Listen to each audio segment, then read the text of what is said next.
Agora, eu queria que vocês olhassem aqui para esse slide. Ele, obviamente, ele é um slide simplificado, né? De uma coisa complexa que vem ocorrendo ao longo de 16 anos aqui dentro do BNDES. Então, quando o BNDES voltou a ter um olhar mais sistemático para as indústrias relacionadas em saúde, isso aqui em 2003, através da vontade, né, do presidente à época, que era o Carlos Lessa, o BNDES criou uma gerência que ficava embaixo do Departamento de Indústrias Químicas. Essa gerência era apelidada de Gerência de Químicos para a Saúde, né? E a gente construiu uma visão de futuro. Aqui, obviamente, a gente tem o benefício do tempo, então a gente consegue estilizar um pouco essa figura, mas naquela época era uma figura um tanto quanto turva, mas a gente sabia que tinha algumas possibilidades de caminhar dentro de uma trajetória que pudesse culminar com o desenvolvimento da indústria farmacêutica no Brasil. E por que isso era importante, né? A gente vivia ali em 2003 uma época da volta da política industrial ativa. Isso aqui era o início do primeiro governo Lula. E dentro do BNDES, essa política foi gestada em boa parte dentro do BNDES, era uma política corajosa, uma política vertical, uma política que elegeu 4 setores, 4 indústrias como indústrias estratégicas: as indústrias de software, a indústria de bens de capital, a microeletrônica e a indústria farmacêutica, né? E qual era a premissa, né? Isso não era novidade, a gente seguia outros exemplos do mundo. A premissa é que essa era uma indústria intensiva em conhecimento, intensiva em tecnologia, portanto, uma indústria capaz de induzir o conhecimento e difundir tecnologias, né? Uma indústria capaz de elevar a produtividade do capital e trabalho no Brasil, né? Então, essa era a missão de desenvolver a indústria farmacêutica no Brasil. A história merece ser contada desde o início. Aqui em 2003, era uma época onde a gente conversava sobre o que fazer dentro de uma coisa chamada Fórum de Competitividade. E eu arrisco dizer que o Fórum de Competitividade de maior sucesso que o Ministério do Desenvolvimento à época promoveu foi o Fórum de Competitividade da cadeia farmacêutica, né? Esse fórum ele era coordenado pela pessoa que está sentada ali, pelo Zic Moisés, e a gente coube ao BNDES, na figura do Zé Eduardo e na minha figura, de coordenar um grupo de trabalho chamado Grupo de Trabalho de Investimentos. Um grupo de trabalho de investimentos. E esse grupo de trabalho de investimentos, ele tinha como desafio isso: como construir uma política para desenvolver essa indústria. E nesse grupo de trabalho de investimentos sentavam representantes das associações de classe, das indústrias farmacêuticas de capital nacional, mas também das indústrias farmacêuticas de capital estrangeiro. Então, uma situação bastante curiosa que quase que trava o processo todo, era a vontade explícita dos representantes da indústria de capital estrangeiro de fazer o lock-in no processo. Então, o argumento era que a inovação farmacêutica era uma coisa muito cara, desenvolver uma molécula nova custava, na época se falava, 800 milhões de dólares, e não tinha dinheiro para isso no Brasil, não tinha dinheiro para isso no BNDES, e, portanto, vocês deviam cuidar de outros setores, mas não da farmacêutica. Bota o dinheiro de vocês em outros setores, né? Não na farmacêutica. Isso criou, num certo momento, um impasse, e o argumento de Lockout, o argumento que destravou a conversa, foi o argumento de que na indústria farmacêutica não é tudo ou nada. Então, entre o nada e o tudo, né, existe um espaço chamado inovação incremental. Então, essa inovação incremental, ela possibilitaria o acúmulo de competências na indústria farmacêutica e, no nosso modo de ver, era um desafio possível, né? Era um desafio possível. Então, esse argumento foi vencedor. Isso em 2003, a gente começa a construir uma política com essa cara aqui de visão de futuro, né? Essa visão de futuro, ela é cristalizada no ano de 2004 num programa que o BNDES lança, chamado Profarma. O Profarma existe até hoje, está na sua terceira versão, e ele foi lançado em abril de 2004. Reinaldo já tocou aqui no ponto dos medicamentos genéricos. A gente tinha dois desafios à época. O Parque Farmacêutico Nacional, eu não vou chegar ao exagero de dizer que era sucateado, mas era um parque farmacêutico capenga, né? Capenga. Então, ele precisava sofrer um upgrade, porque a Anvisa começava a acelerar aqui uma regulação sanitária em direção à regulação dos países desenvolvidos. Então, o Parque Farmacêutico Nacional ele precisava se adequar a essas normas da Anvisa. Também me lembro, uma curiosidade à época, que isso gerou assim, uma certa, exagerando um pouquinho, uma certa romaria de empresários ao BNDES, ao presidente do banco, falando: a Anvisa vai acabar com a indústria farmacêutica nacional, a Anvisa vai promover o desemprego na indústria farmacêutica nacional, vai fechar fábricas. E eu acho que foi uma saída interessante da instituição, do banco, dizer: olha, não nos cabe julgar o que a Anvisa está fazendo, o que nos cabe é pensar num mecanismo de financiamento que seja capaz de suportar essas empresas, de apoiar essas empresas para que elas se adequem ao novo padrão regulatório. Só pulando a história agora um pouquinho, hoje a gente tem um parque farmacêutico nacional que não deve nada ao parque farmacêutico de países desenvolvidos, né? Então essa questão aqui, se não está totalmente resolvida, como o modelinho aqui faz parecer que está, ela está quase resolvida. Existia uma outra oportunidade à época que Reinaldo tocou, que era a oportunidade dos genéricos, uma lei de 1999 e uma vontade, né, do governo anterior, apesar do governo anterior, era o governo Fernando Henrique Cardoso, que tinha como ministro da Saúde o José Serra, apesar do governo anterior negar a política industrial, nos parece que um grande instrumento de política industrial foi a lei dos genéricos. A lei dos genéricos. Então, essa lei dos genéricos, também encurtando a história, nós do BNDES, nós enxergamos ela como uma grande oportunidade de crescimento das indústrias farmacêuticas de capital nacional, e assim foi. Algumas empresas quadriplicaram de tamanho, né, nesse período de tempo. A gente falava que, à época, a imprensa adorava esse assunto, né, que a Big Pharma brasileira ia ter 1 bilhão de reais de faturamento. Hoje a gente tem algumas empresas faturando mais do que 1 bilhão de reais de faturamento. O BNDES também foi corajoso aqui o suficiente para enxergar o início dos medicamentos genéricos, o início do desenvolvimento dos medicamentos genéricos como inovação. E isso foi um problema, né? Porque genérico, por definição, é cópia. Se é cópia, como é que o banco está apoiando com uma linha de inovação? Mas o problema é que a gente enxergava que aqui as empresas não tinham a competência-chave para o desenvolvimento dos genéricos. Essa competência precisava ser internalizada dentro das empresas. E a gente já enxergava que o acúmulo dessa competência poderia ser útil lá no final para o desenvolvimento, aí sim, de novas moléculas, de inovação radical, transformando a indústria farmacêutica nacional numa indústria de fato baseada em ciência e em tecnologia, né? Sempre não esquecendo aonde a gente queria chegar, né?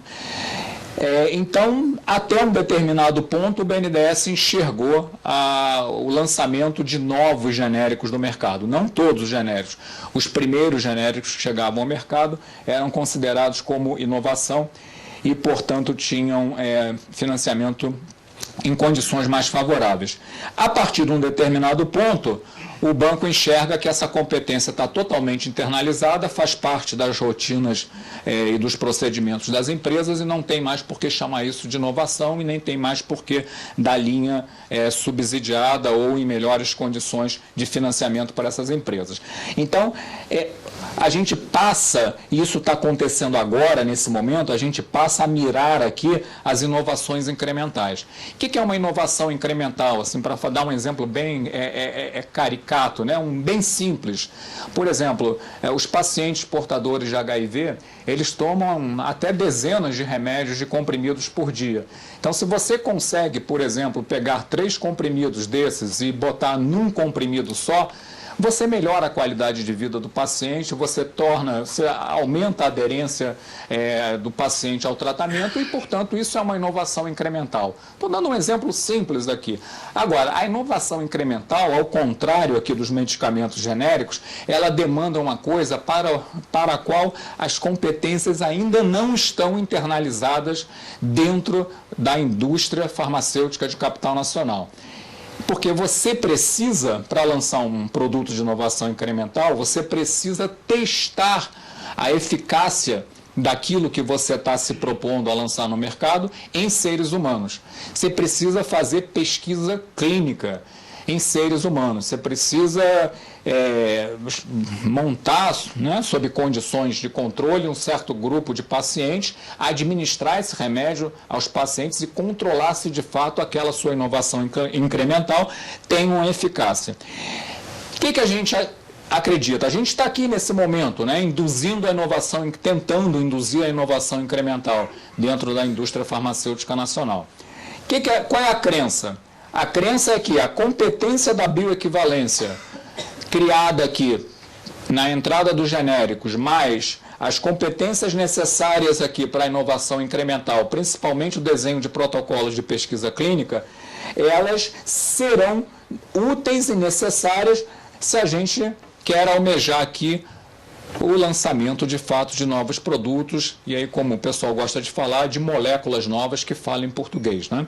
Então, isso é o que como a gente enxerga. A gente enxerga, nós do DEFarma temos uma tradição de pensar a indústria no conceito de trajetória, como um acúmulo paulatino, um acúmulo nem sempre fácil de competências e através dos processos de aprendizado subjacentes, para que essas competências possam ser internalizadas para que no final a gente possa ter uma indústria farmacêutica de fato baseada em ciência e em tecnologia.